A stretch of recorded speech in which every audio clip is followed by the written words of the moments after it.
به نام خدا. همراهان همیشگی آنتن، سلام، ظهر شما بخیر. از این لحظه میریم به ورزشگاه مملو از تماشاگر جام جهانی سئول واقع در شهر سئول پایتخت کره جنوبی تا شاهد تقابل دوستانه بین باشگاه بارسلونا و اف سئول کره جنوبی باشیم. بارسلونا پاس رو به عقب، یه پاس خط شکن، موقعیت برای پدری، شلیک پدری جای بعدی قرار گرفته بود. موقعیت برای بارسلونا 4-3 هستند. دنیال ما به سمت لامین یامال ضربه رو زد، تیر عمودی دروازه، توپ ریباند و روبرت لواندوفسکی در دقیقه 8 به گل اول بازی برای بارسا روی ضد حمله برقاسه این باشگاه به ثمر رسوند. روی توپگیری عالی دنیال البته جایگیری نامناسب داور گل اول بازی رو برای بارسا لواندوفسکی به ثمر رسوند.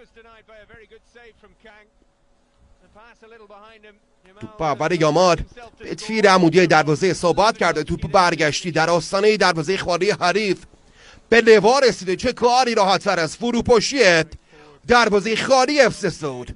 دوندگی بالای دنیال ما سمت چپ رو فعال میکنند. نفوذ با درساره در حین حرکت. گل دوم نخیر.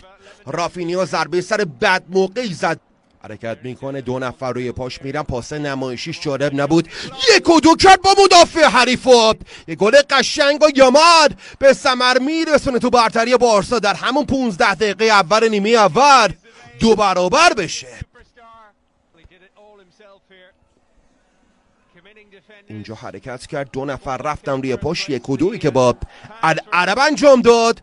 توپ بعد از برخورد به دست کانگ رفت و گوشه دروازه حریف قرار گرفت. برتری تیم هانسی فلیک خیلی زود به 2-0 تبدیل بشه.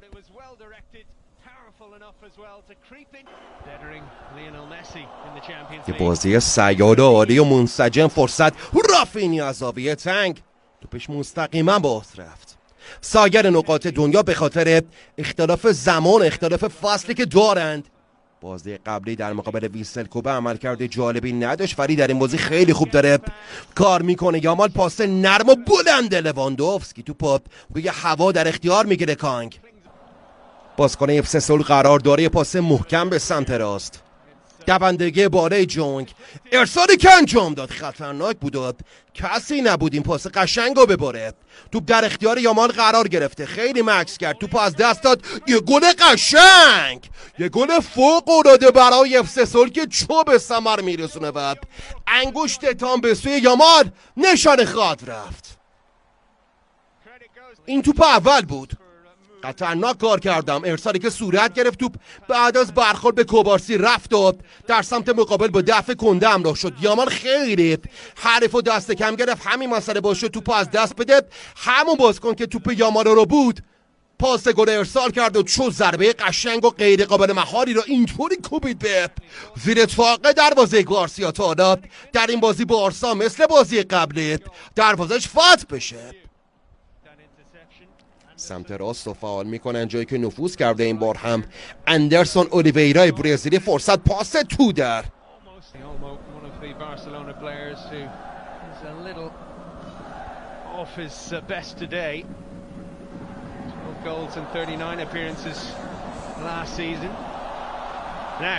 یه فرصت برای گل دوم اف سئول. ضربه که میزنند، چه گلی زد ابو العرب، مدافع پیش تاخته و تنومند اردنی اف سئول موفق شد یه گل قشنگ بزنه و روی نفوذ جانانه توی دقیقه 46 کارو به تعادل و تساوی 2-2 برسونه. به یک بار نامش توی فوتبال دنیا سر زبونو خواهد افتاد. پشت کنده مدافع سمت راست تیم ملی فوتبال فرانسه با بارسا اینطوری نفوذ کنی، این ضربه قشنگو به چسبونی به تور دروازه بارسلونا، واقعا کار آسونی نیست که ابو العرب این مدافع اردنی انجامش شد. 2 برابر.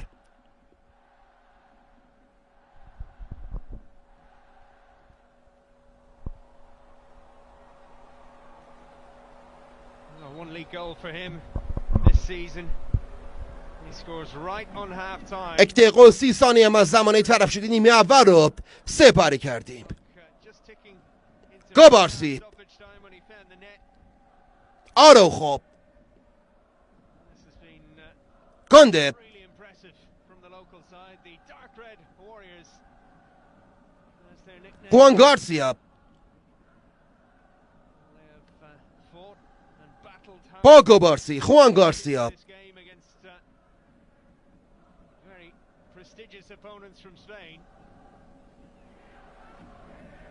دوندگی بالای مهاجمین و Olmo missed that chance. خب فکای افسسول در این بازی این بار هم باز شد یه لحظه توپو لو بدند. توپ در اختیار رافینیا قرار گرفته، میانه میدان پاس برای دنیون. ما فرصت دارم برای Through for پس گرفتن برتریشون. یامال فرصت برای گل سوم بارسلونا. یامال یه سولو گل محشر از لامین یامال این بار هم برتری رو مجدد برای بارسا برمغان میاره. Already, already. Rafinha for Olmo.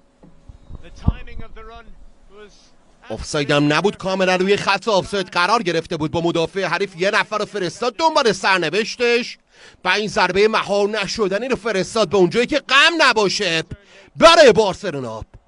داخل پای چپ توپ روی پای چپ یامال سوار بشه واقعا کاره هر دروازه‌بانی دشوار خواهد بود. a lead at half-time after all. یه ضربه محکم بدون اینکه به دروازه نگاه کنه و باز هم برای بارسا در این بازی گلزنی میکنه. This is good play. پورت روی پای چپ اقدام به شوت زنی، اعتقاد داره کورنر باید اعلام بشه. فران تورس به کمکش میاد، فرمین لوپز میارم به سمت چپ، مارکوس رشفورد روی پای راستش میاره، شوت زنه، ضربه رشفورد چوی توپ رد کرد. He looked sharp enough in his brief cameo again. لوپز یه پاس با آگاهی محیطی قشنگ و جالب به سمت چپ، جایی که حضور داره مارتین. پاس رو به عقب برای گاوی، موقعیت برای شوت زنی کریستنسن و این دیگه چی بود؟ شلیک قشنگ و محکم و نمایشی و دیدنی اندرس کریستنسن، مدافع دانمارکی پیشتاخته بارسا، یک ساقه و رکت رو میفرسته به کنج دروازه اف سول. بارسا 4 اف سول 2. Really good hit all the same. He was in space. They were slow to close اینجا him down. کاملا توپ روی پای راستش سوار شد و That is a wonderful توپ forward دور از دستان چوی سنجاق کرد به کنج دروازه اف سول کره جنوبی. اندرس کریستنسن goal lead again in Seoul. FC Seoul 2. Barcelona controlling things nicely in this second period. And he's on the move که here, سانتر Gavi. بلند، ضربه سر گاوی. Just wide to find him, and he was onside. دوبلو رفت، رونی لب خط توپو نگه داشت توی زمین. چه پاس بعدی ارسال کرد، شیزنی توپو رد میکنه. گل سوم اف سول رو میبینیم یا خیر؟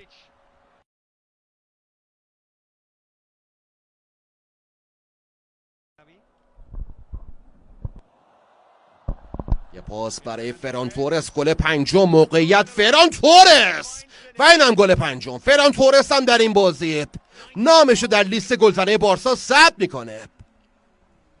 عزاسازی که انجام میده و گلی که به راحتی در دروازه حریف قرار داد. فران تورس روی پاس قشنگ خفر تورنس. Van Al-Arab, he's had a good game, but his tackle here from Joffre's pass اینجا was بد جوری جا گذاشت Ferran ابو عرب رو. free. توپش هم زد به زاویه موافق دور از دستان چوی. برای مرتبه پنجم دروازه میزبان در این مسابقه باز شد. Spaniard. این بار میارم به راست برای رونی. نیمتیق در مقابلش یک نفر قرار گرفته. پاس تو در همکاریش با فران تورس قشنگ و هماهنگ داره کار میکنه. رونی نیومده با بازیکن بارسا داره باشون هماهنگ کار میکنه. گاوی خیلی قشنگ بود حرکتش و یک گل زیبا رو گاوی هم در این بازی به ثمر میرسونه تا شماره 6 و کاپیتان بارسا در این بازی تیمشو به گل ششم برسونه. The goal for the reigning. پاسه ریز و درشت کوتاه همه رو به هم ریختند. سردرگمی مدافعین اف سول و ضربه‌ای که بعد از برخورد به دست چپ چوی سنگربان اف سول در نیمه دوم رفت و در دروازه این تیم قرار گرفت. خود سانگ جونگ به تنهای پشت توپ قرار داره، ضربه رو میزنه مستقیم و نه چندان جالب. High to go in the K-League for the local side. یه فرصت برای گلزنی دارن در نیمه دوم. ببینیم میتونند گل بزنن یا خیلی بده. یه ضعف و شکاف عمق خط دفاعی بارسا اف سی سئول موفق میشه در این بازی سومین گلش رو به ثمر برسونه تا اونا همچون نیمه اول در نیمه دوم هم گلزنی کنن در مقابل حریف قدرتمندشون در این مسابقه دوستانه.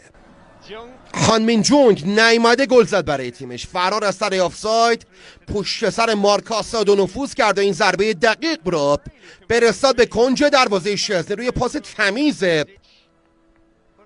لوکاس داگانزیچ.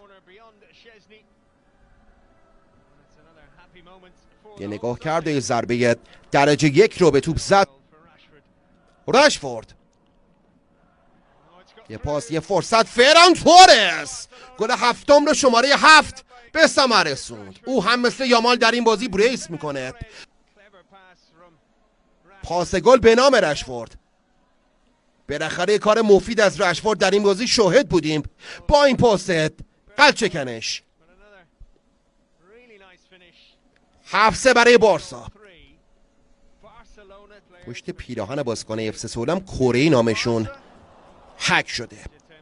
میتونه آلترناتیو مناسبی باشه برای بالده با عنوان فولبک سمت چپ بارسا. بارسا موفق میشه 7-3 با درخشش فران تورس و یامال در این بازی در مقابل اف سی سئول به برتری برسه و اونا امیدوار خواهند بود به فصل طوفانی و پر افتخار و پرجام در فوتبال اسپانیا و اروپا